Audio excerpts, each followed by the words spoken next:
Introducing National Streaming Sports, live and on-demand sports talk programming that you can access 24/7. Check us out on YouTube, Facebook, and X. And for the premier sports talk experience, tap into our Roku channel. Start your mornings with Mac and Jack covering all the weekend sports action. Then pour a cup and enjoy all the sports you can drink on the Coffee and Sports podcast. At midday, talk sports from east to west on the Coast to Coast podcast. Followed at night by some hot girl talk with Prim and Proper Sports featuring Sonia Pearson. Talk boxing on the Gloved Fist. Yankee fans tune in for Start Spreading the News. And there's more on the College Sports Huddle and Sports Scope with Robert Butler. And that's just a sampling. There are 20 podcasts in all and 70 weekly shows giving us a 3.4-star viewer rating. To find us on Roku TV, search for National Streaming Sports on the Roku search bar. Click on the logo and you're in. For laptops, mobile phones, and tablets, download the Roku app. National Streaming Sports, live and on demand sports talk for America.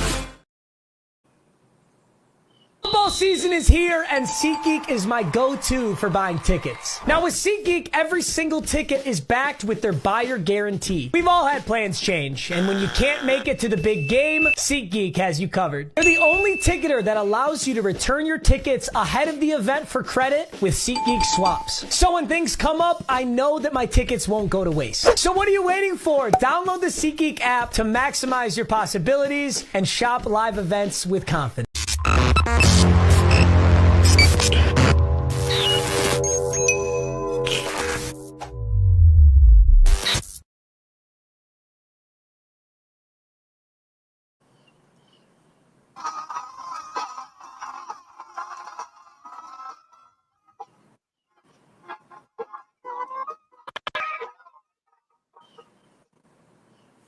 Yes, waking up this morning with Mac and Jack on our Roku channels. We start things off here on Wednesday. I'm your host, Mac, with your co-host, Jack.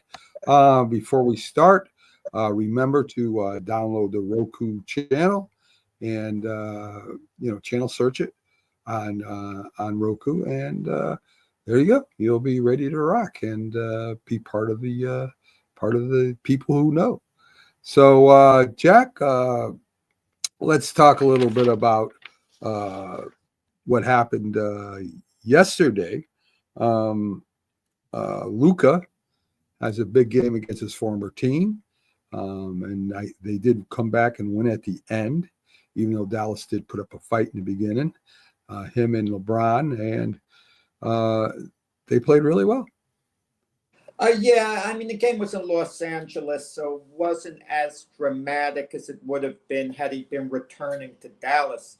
Had he been returning to Dallas, it would have been super emotional. There would have been maybe boycotts with the fans, a lot of picketing, a lot of noise against the Dallas organization. So fortunately for the Mavericks, the game was in Los Angeles, and Luka had a good game, like 19 points, I think 15 rebounds, 12 assists, something like that. A very good game. And the Lakers won the game. And, you look at this trade, still people talk about it. And it was the worst possible scenario for the Mavs, Anthony Davis getting injured the first game. He played a great first game, Anthony Davis. And the crowd in Dallas, people forget, was cheering for Anthony Davis. He'd be waving to the crowd, and they were thinking, wow, we got ourselves a terrific play in Anthony Davis. We hate losing Luka. We're still extremely upset about losing Luka. But in Anthony Davis, wow, let's embrace him. That's what the Dallas fans said. They were going to embrace Anthony Davis and not hold it against him.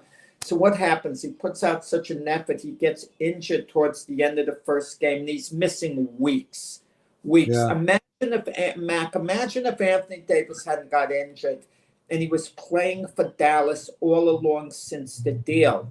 And he was playing great, the way he's certainly capable of playing and the way he's played a lot of times in the past.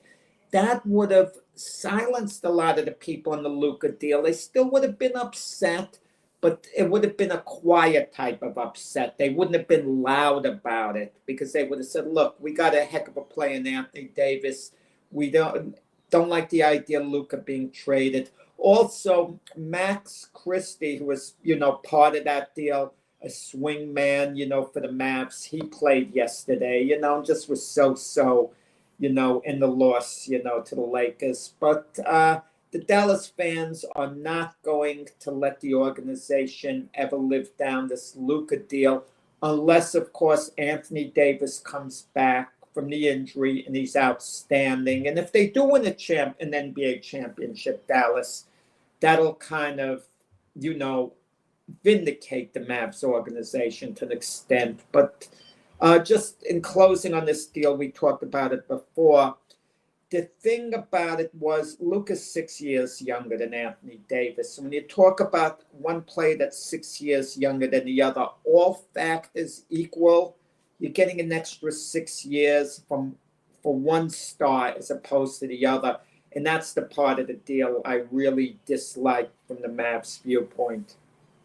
Yes. And sticking in the NBA, Thibodeau inserted Towns after he suffered a knee injury. I think the Knicks coming off one of their worst losses in history.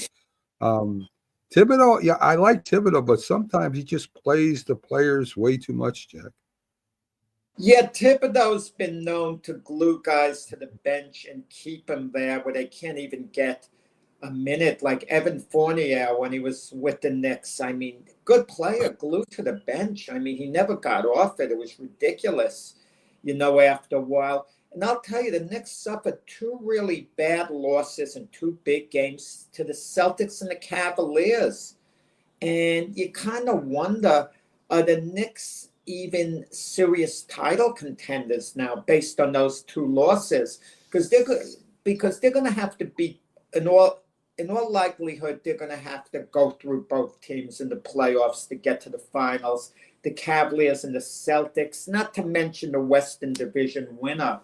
So right now, I mean, the Knicks got the talent. They're capable of taking a run at the NBA championship, but they seem so far away based on how they performed. That is true. An NBA scout said that the Cleveland Cavaliers remind him of the 2022 Celtics, Jack. Not ready yet. They're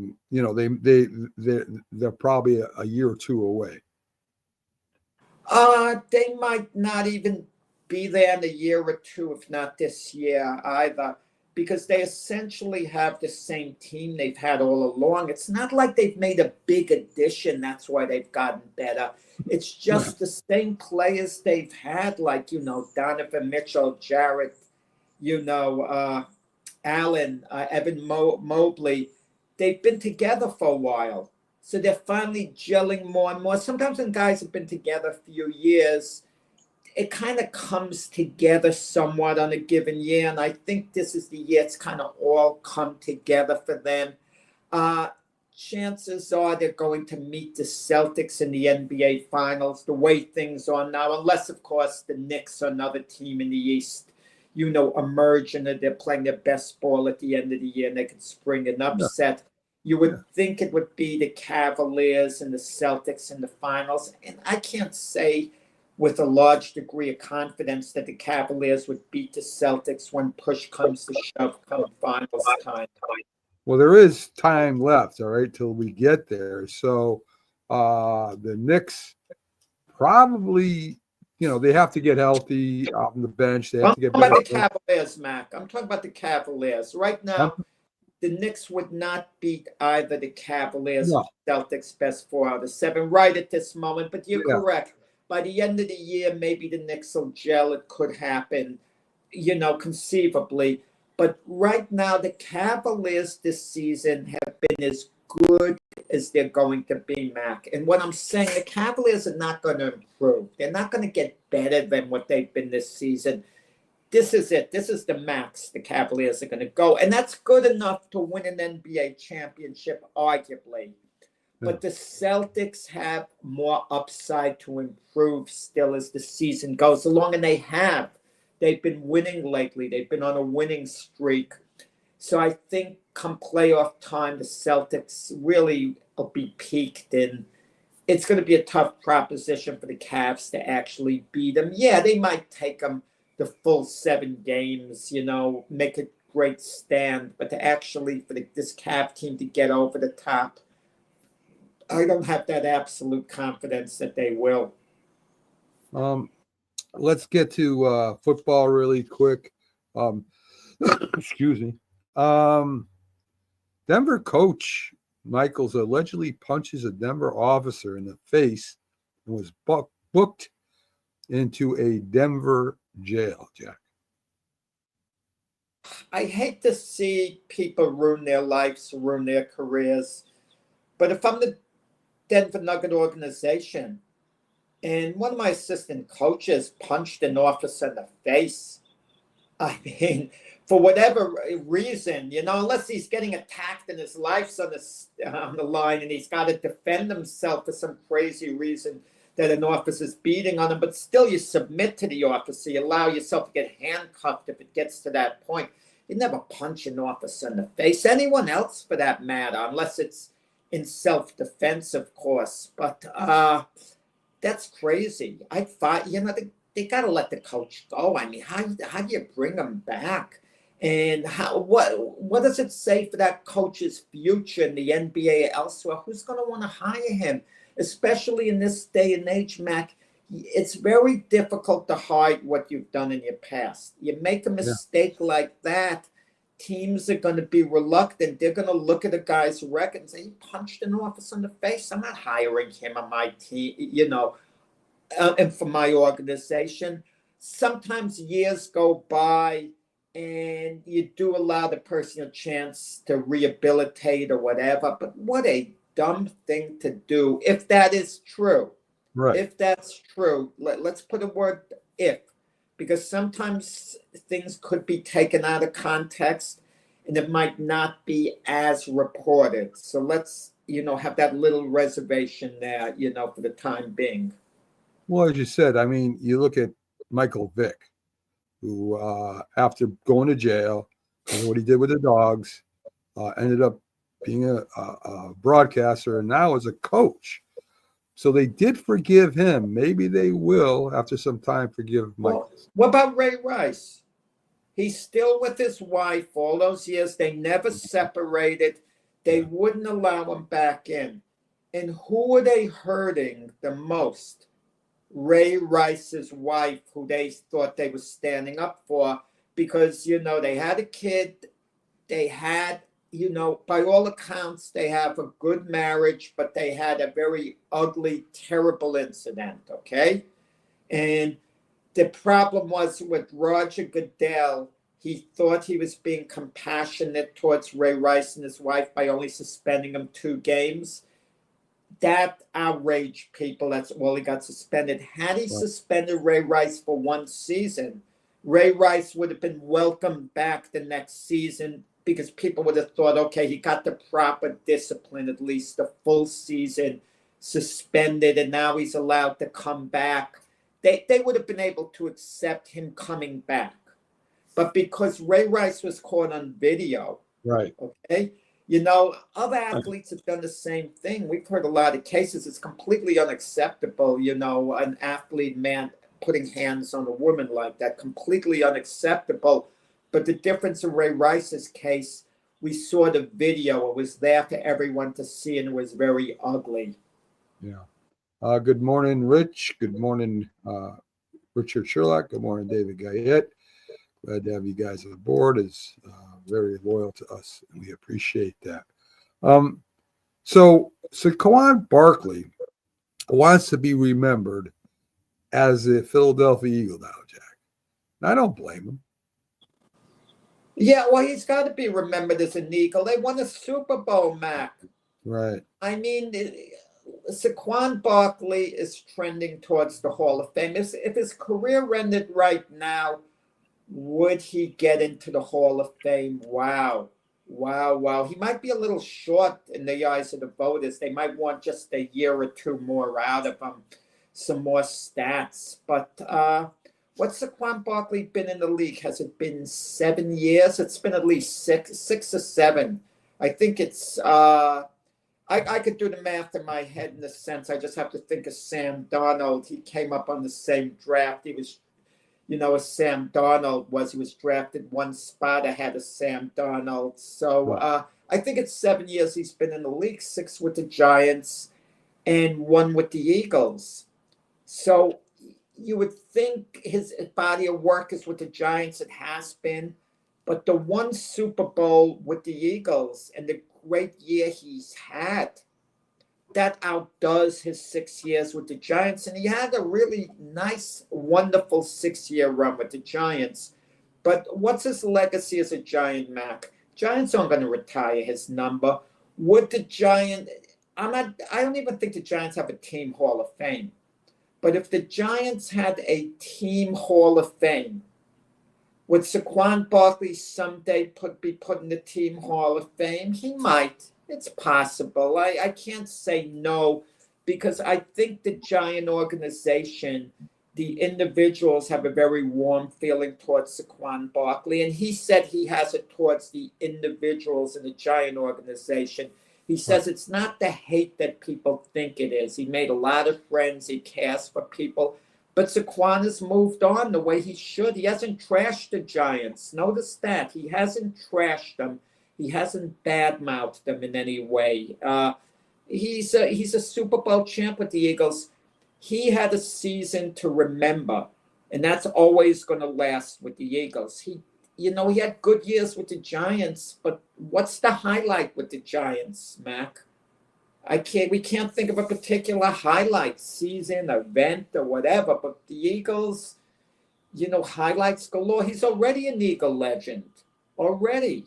Yeah. Even if he retired, if he didn't play another down for the Eagles, he's a Philadelphia Eagle icon. Yeah.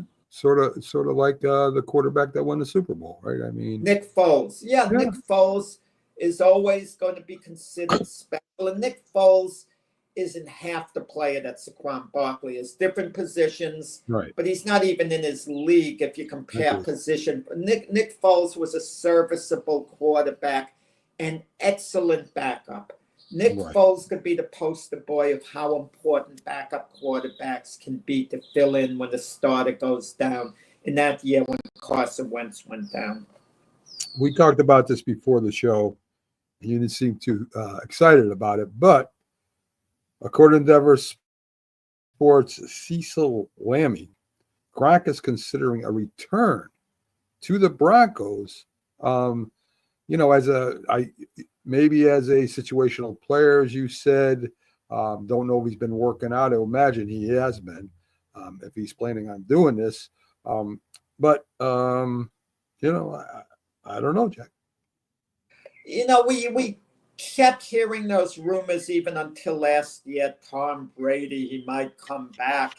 I mean, these all-time great players, and Gronk is an all-time great tight end. You'll agree he's one of the top 10 tight ends in the history of the game, maybe one of the top 5 tight ends in the history of the game. And listen, if someone said to us, in my opinion, Gronk is the greatest tight end to ever play, we might disagree, but we wouldn't say, come on, don't be ridiculous. Right. It's a viable opinion that they could have.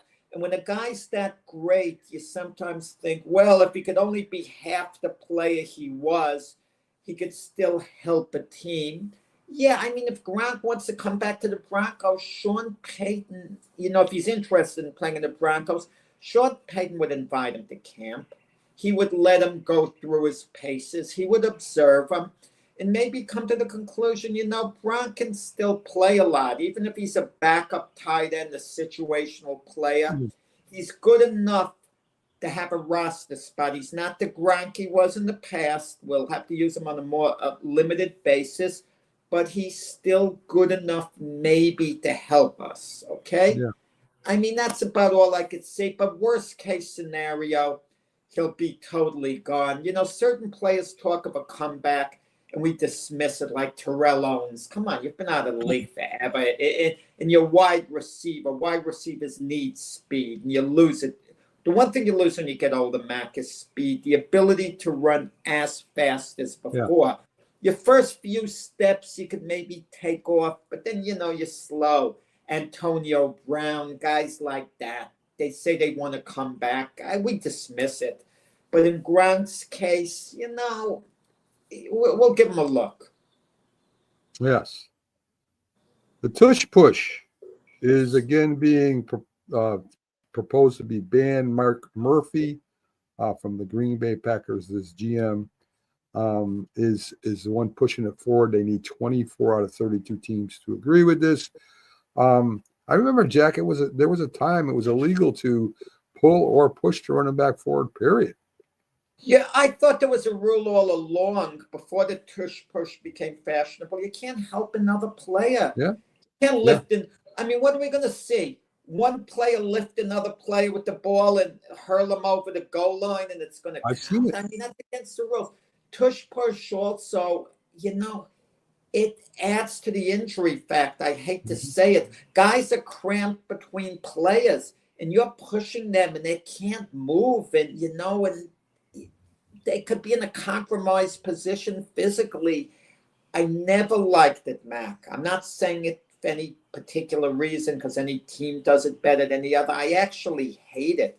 The offense has every advantage as it is, with guards and running backs. So to have a guy from behind pushing the running back and guys are getting sardined in between that.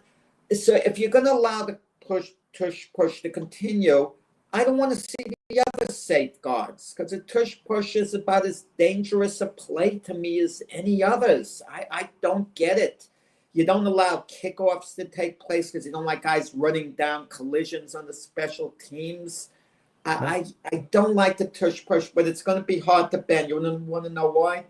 Because the Philadelphia Eagles do it better than anyone else. And they've made it very fashionable. The tush push, it's a charismatic play, and it's hard now to do away with it. But I think for safety reasons, you got to do away with it. You do for safety reasons. Well, two things on that. One, Myles Garrett did get hurt playing the Eagles in the tush push. And second, these are padded. Chris Jones, Matt, Chris Jones in the Super Bowl. He hurt his neck with that tush push. Yeah. And it pads Jalen Hurts' stats as leading the league in touchdowns. I mean, you're scoring from a half a yard out or whatever to get that touchdown, and that's not, to me, that's padding stats, Jack. I don't care about the stats, Mac. I kind of care about the injury factor. And, is it legal or not? Another play I want to see outlawed, which is really dangerous. And let's not wait until someone gets hurt. When they tried to hurdle a player, someone on offense who has the ball, when they tried to hurdle over a defender, if he gets upended, he goes in the air, twirling around and could land head first. It could be a, terrible situation waiting to happen. I understand about football being rough, this and that, but either we have safeguards in place and not. Football's still going to be rough. It's still going to be a brutal game. But I think you have to add in as many safeguards as you can. I mean, just look at the effects of the guys who've played a lot of years in the NFL. Look at the effects the game has taken on them late on in life. Yeah. It's been really bad for some people. I remember Harry Carson had to teach himself to talk and walk again. So it can get very, very, very debilitating is what I think I'm looking for here. In a little what do I want to say here? Well, Donnie Wahlberg is hoping to bring a WNBA team to Boston. Donnie Wahlberg, of course, the famous actor, and who knows? I mean, maybe Boston would welcome them in open arms, Jack. Yeah, the WNBA, kind of got a lot more notice last year. So maybe they're on an upswing. We hope the momentum can continue. Caitlin Clark, Angel Reese, coming into the league and all. And more attention was focused on the WNBA than before. I mean, they missed a great opportunity with the Olympics had they added Caitlin Clark, but they didn't do it, the women's team. But, I mean, Boston's a great sports town. It'd be nice if they got the franchise. Let's see the WNBA. Do they continue to move forward this year, or do they take a step back? Because if they take a step back, it's going to be hard, to then elevate that league. Yes. Let's see in Major League Baseball. Let's see. Chris Sales looked good. He is 94.7 on the fastball. After a year-ending injury, Clay Holmes added a couple new pitches. Cy Young winner Chris Sale. I mean, he's a great pitcher. And obviously, if he's healthy, it means a lot to the Atlanta Braves, who are going to contend this year, who are generally favored, to win the NL East. Most of the years they're favored. But between the Braves, Phillies, and Mets, it's going to be a good race. And the Washington Nationals probably improved a little bit as well. Yeah. And the former Yankee pitcher, Clay Holmes, added a couple new pitchers, one of them being a cutter. Clay Holmes is making tough transition after being a reliever the last 6 years. He's going back to his roots when he was a starter. And we'll see. I don't know how it's going to work out. It's very unpredictable. But the Mets' plan is, if he doesn't work out as a starter, we let him become a middle reliever again, like he was with the Yankees, where for the most part, he was pretty effective when he was a middle relief. And he was a Yankee closer for a while. At times it would work out. He'd always seem to get off to a really good start, a great start the first couple of months of the season, and then kind of fizzle out where he'd lose his closer's role to someone else. But we'll see how it works out. The Mets took a flyer on Clay Holmes, and like I said, he's a decent pitcher. I'm not confident he's going to work out as a starter, but like I just said, you could always put him in middle relief as well. True. Toronto with Vladimir Guerrero. How do you think they handled that situation, Jack? I think they handled it extremely, extremely poorly from the get-go. When you have a franchise player, you do not let him get to within 2 years of free agency. What you usually do, you have to have a vision. How good is he going to be for the rest of his career, Mac? It's a chance you're taking. And when he's 3 years away from being a free agent, you give him a really good extension, because he's willing to sign it at that point, because free agency's far away. Once you let him get to within 1 year free agency, chances are you're going to lose him. He's going to, so Toronto bungled that whole negotiation. And keep in mind, prices keep going up. Annual salaries keep going up. Contracts keep going up. So teams who don't want to pay now are going to have to pay later to hold on to their franchise player. And they do want to pony up the money later on. But by that point, the player knows, he wants to go to the highest bidder. Yeah. So they really fouled up the Vladimir Guerrero situation. The Blue Jays, it's pretty simple. Just give Vladimir Guerrero your top offer like he was a free agent. Pay him now like you'd pay him 1 year from now when he was a free agent if you want to hold on to him. And that's the only way. That's the only way he could possibly stay. If he doesn't accept the terms of a contract now, you're going to lose him in a year. Yeah. Don't think you're going to sign him once he's a free agent for that year. You've got to come up with your best offer at the time. Right now, they should have come up with it.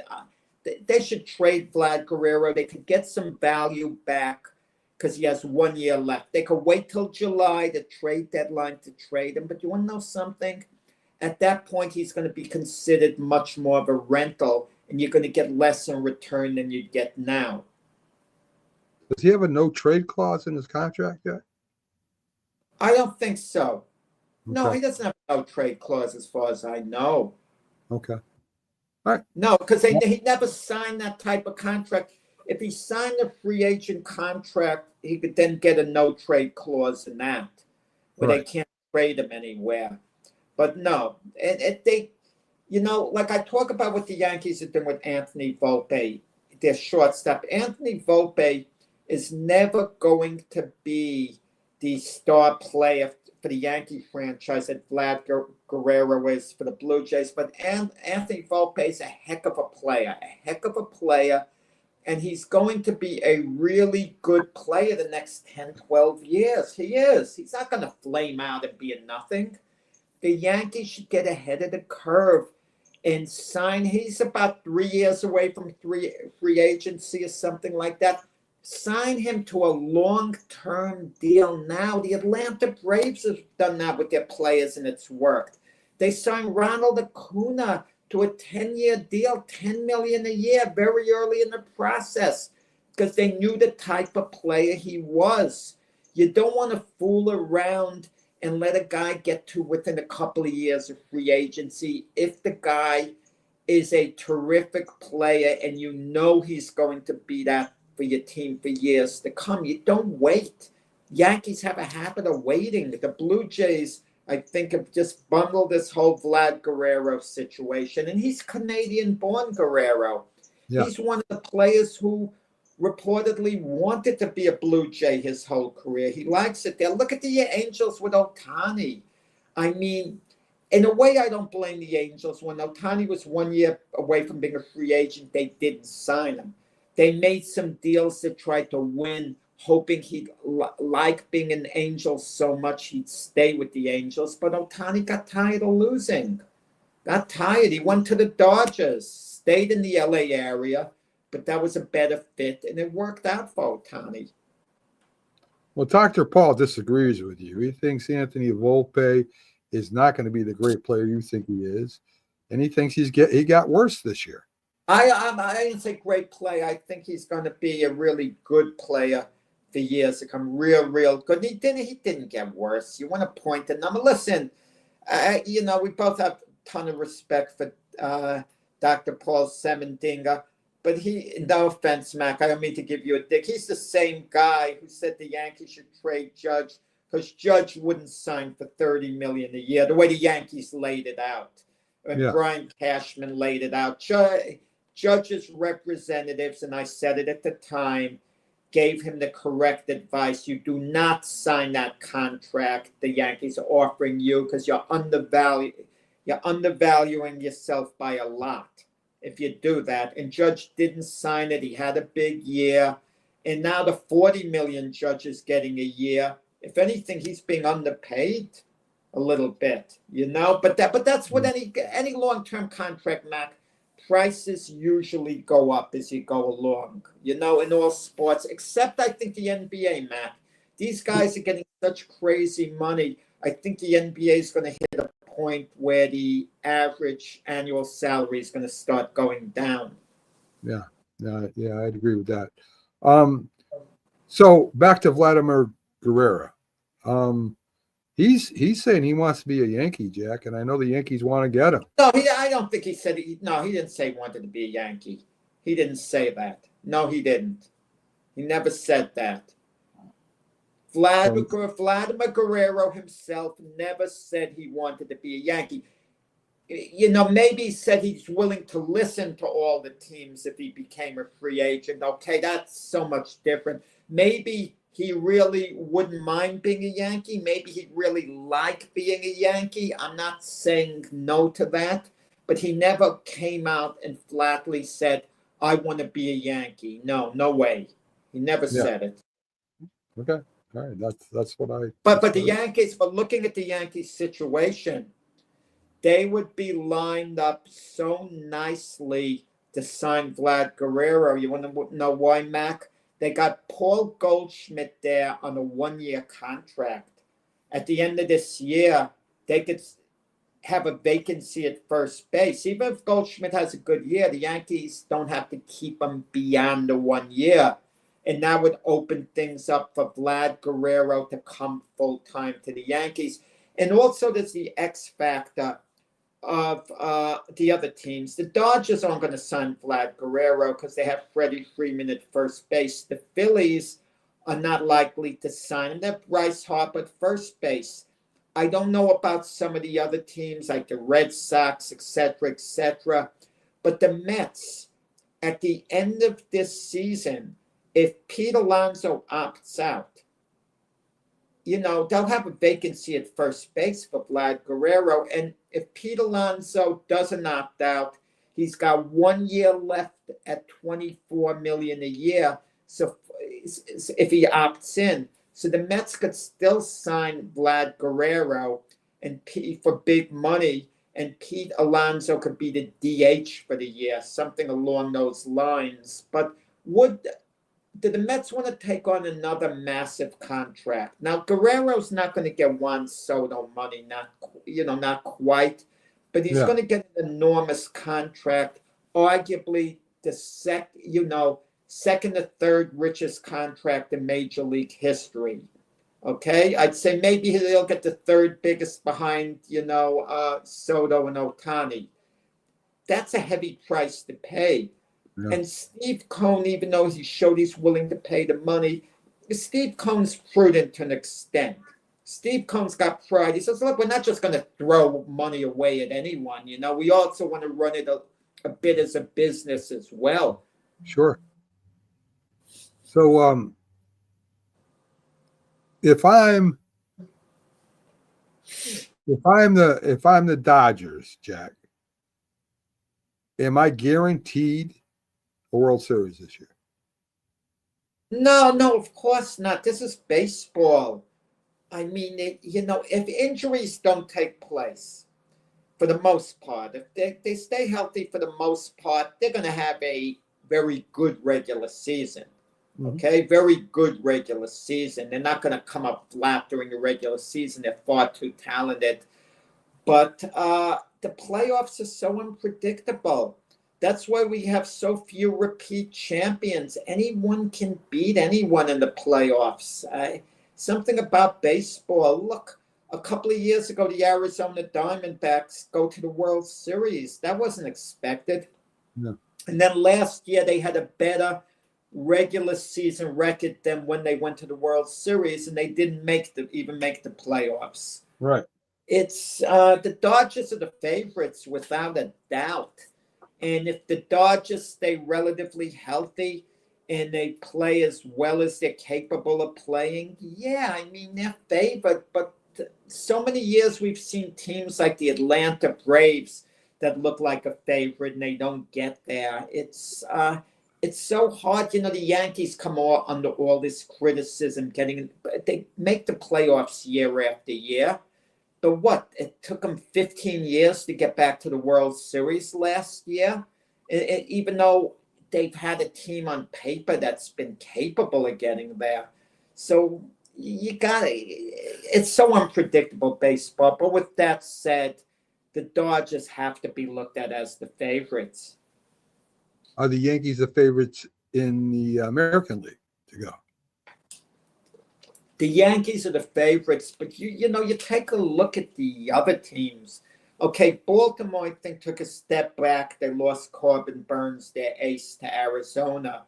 And in the Red Sox made some moves. Walker Buehler, Crochet, Alex Bregman they got. And they won a bad team last year. They were a 500 team, and they've made moves. So the Red Sox saw a contender.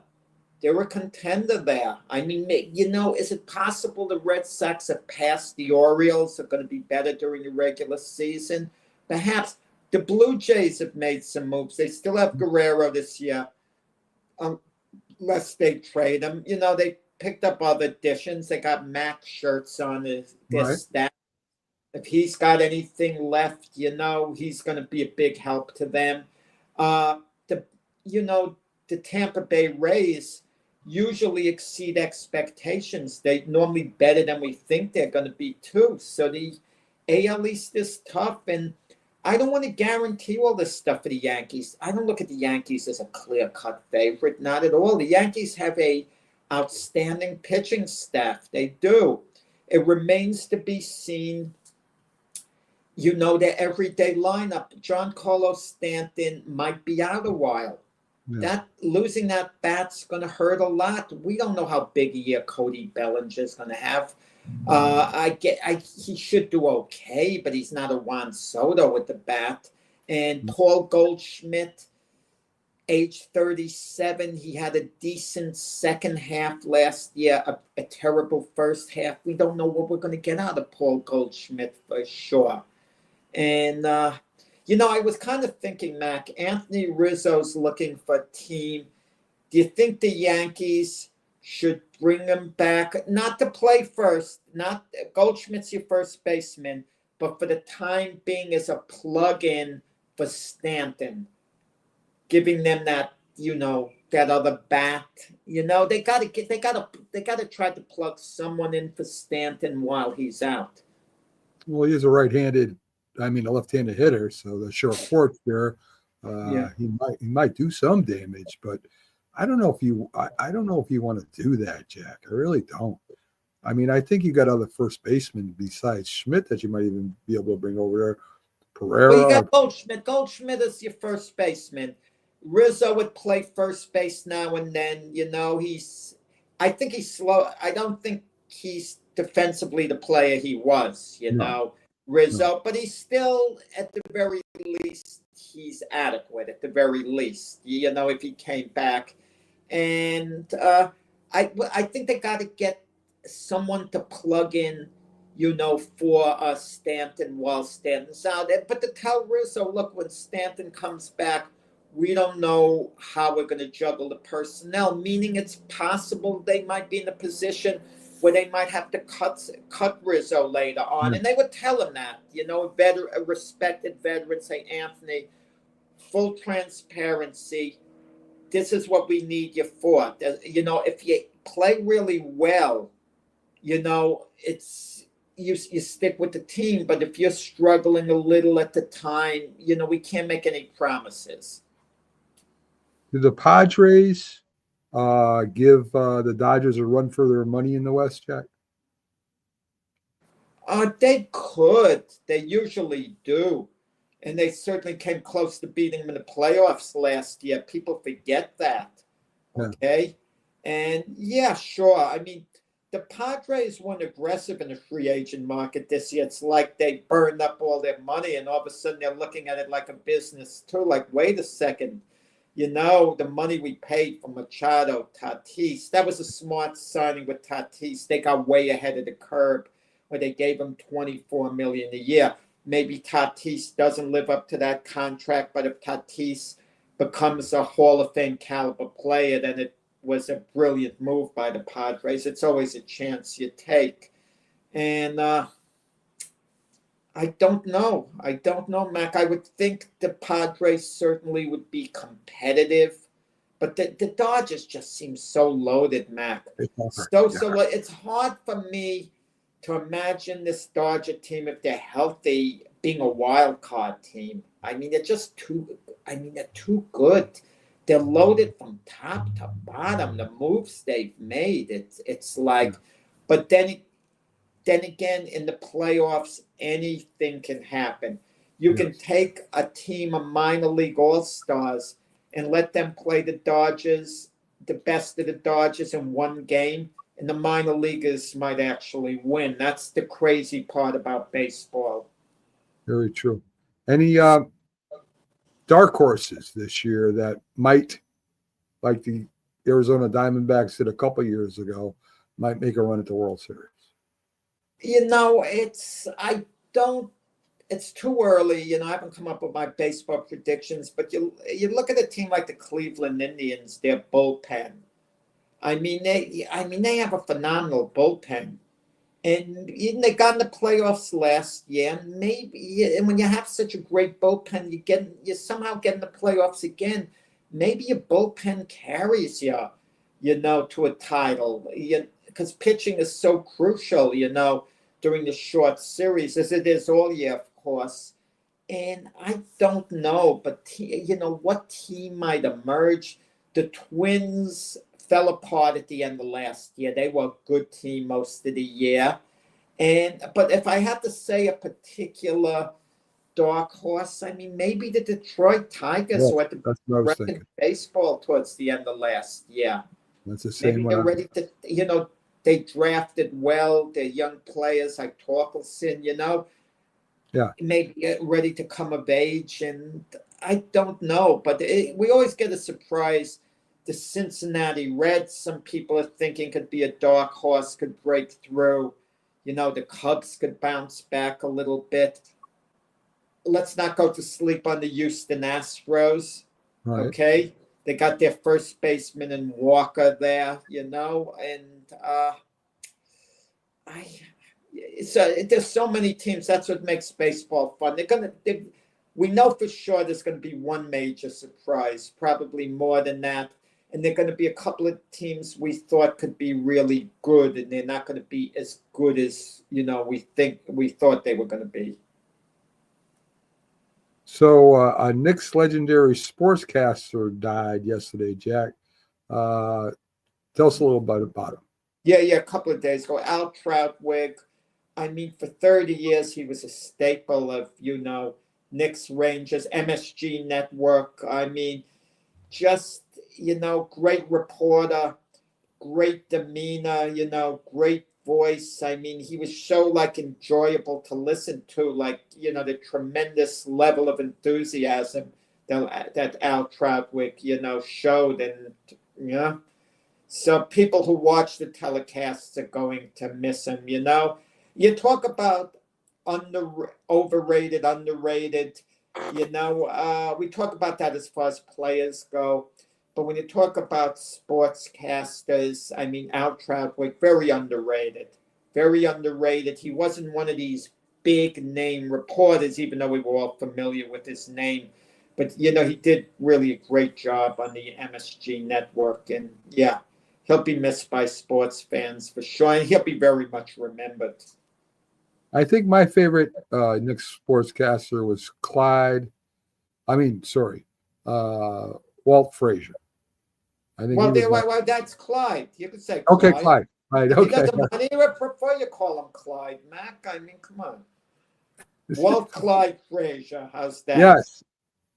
That was probably my favorite. Well, he wasn't. No. Walt Frazier is not a sportscaster. He's a Knick analyst for the games. There's a difference. Okay, he doesn't report on the sports. Yeah.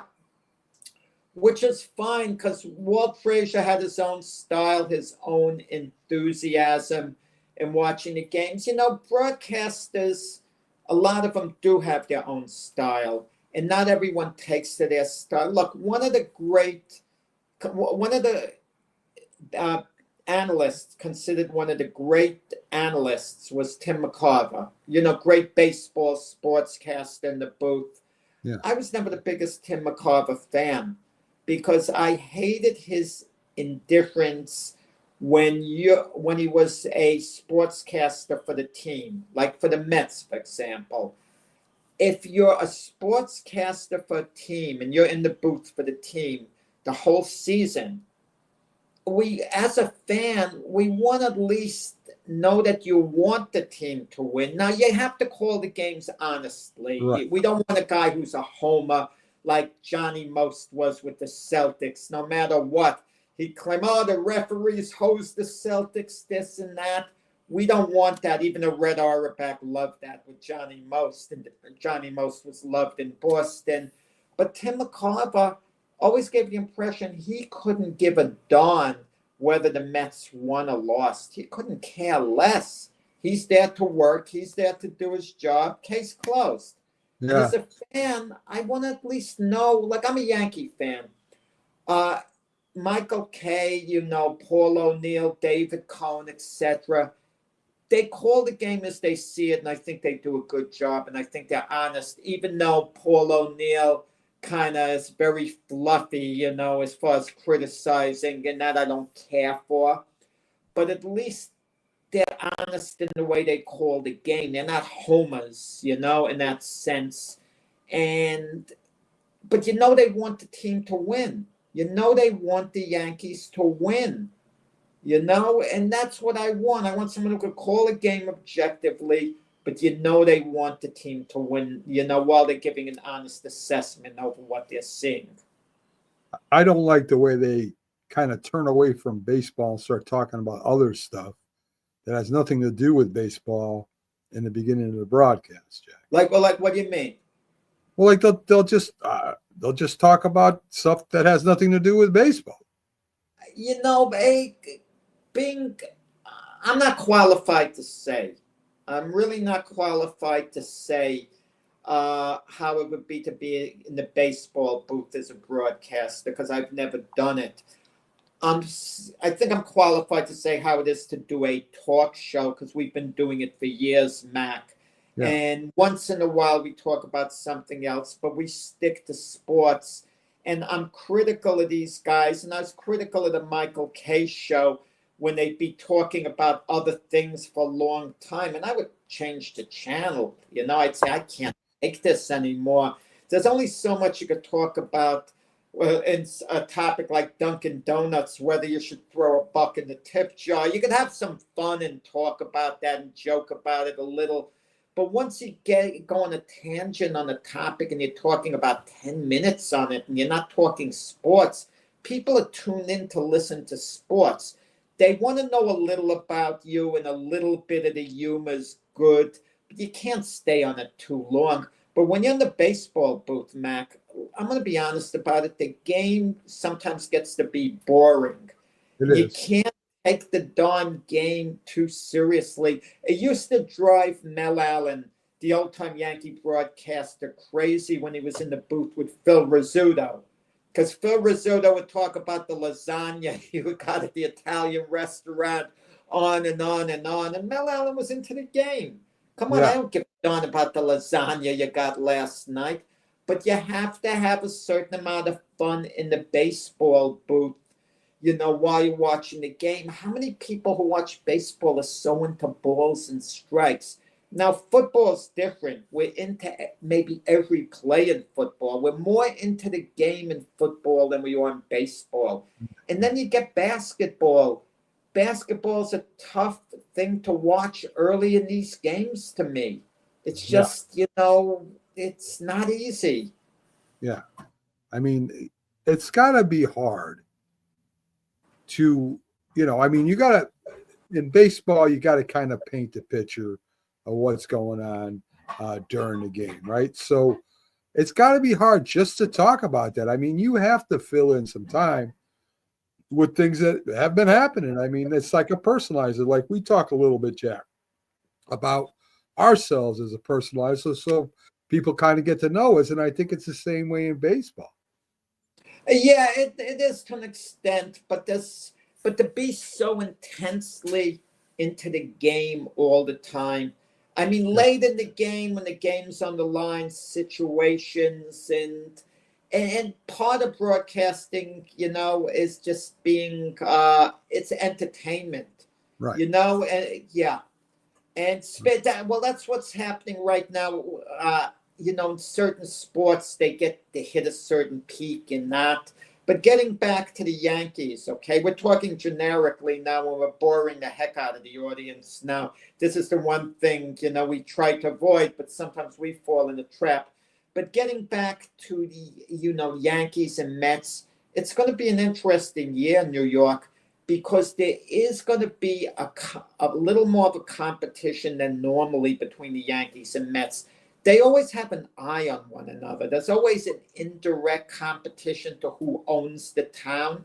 But I think with Soto going over to the Mets, I think it's extra important for the Yankees to keep the Mets in line. It looked like when Steve Cohen took over the Mets, it was going to become a Met baseball town. But the Yankees kind of didn't waver. The Mets never took over the town, once again, the way they did, in the mid to late 80s, when they won the championship in 86. But so the Yankees are kind of kept control kind of to an extent. But now it's who's going to have a better year? People are saying, oh, the Yankees improved a great deal. I don't think people realize how much Soto meant to that Yankee lineup. He was incredible for that Yankee lineup last year. I mean, I remember clearly it's going to be hard, offensively to replace him. Big signing, though, with Max Fried. They got a genuine ace who could be one of the best pitchers in baseball to join Garrett Cole. Yeah. And if Carlos Rondon stays healthy, he's effective. Lewis Gill, Clark Schmidt. Marcus Stroman's a number 6 starter. He's odd man out. But chances are pitchers are going to have to miss starts so they could slot Stroman in. So, we'll see how that plays out. In the Mets, they've got question marks with their starting rotation, even though it looks good. Senghua, Sean Manaea, look okay. Clay Holmes is a question mark. Frankie Montas is hurt. He would have been a question mark anyway. They gave him good money, 2 years, $34 million, but he's a question mark. Mm-hmm. He pitched good at the end of last year, but which Frankie Montas is going to show up? And when he does show up, and David Peterson, not bad, but and they got, of course, Edwin Diaz, decent closer. But Edwin Diaz has been erratic at times. Yes, so we'll see what develops, there with the Mets, but it's going to be great unofficial rivalry going on with the Yankees and Mets this year. I mean, my feeling is both should be fine, both should be good. Who's got a tougher road to the World Series? That's what I think people are going to judge both teams on the long run. And for the Mets to get to the World Series, obviously they're going to have to hurdle past the Dodgers at some point. You got the Braves, you got the Phillies, a couple of other teams. And it doesn't seem on the surface to be as big a mountain for the Yankees. But then again, in the playoffs, anyone can beat anyone. Truth. Thanks for joining us today, folks. Thanks thanks David and Rick for coming in. Some of the new people, share us later if you can. And remember, download the Roku app. We'll see you on Friday Live, folks. Have a good one.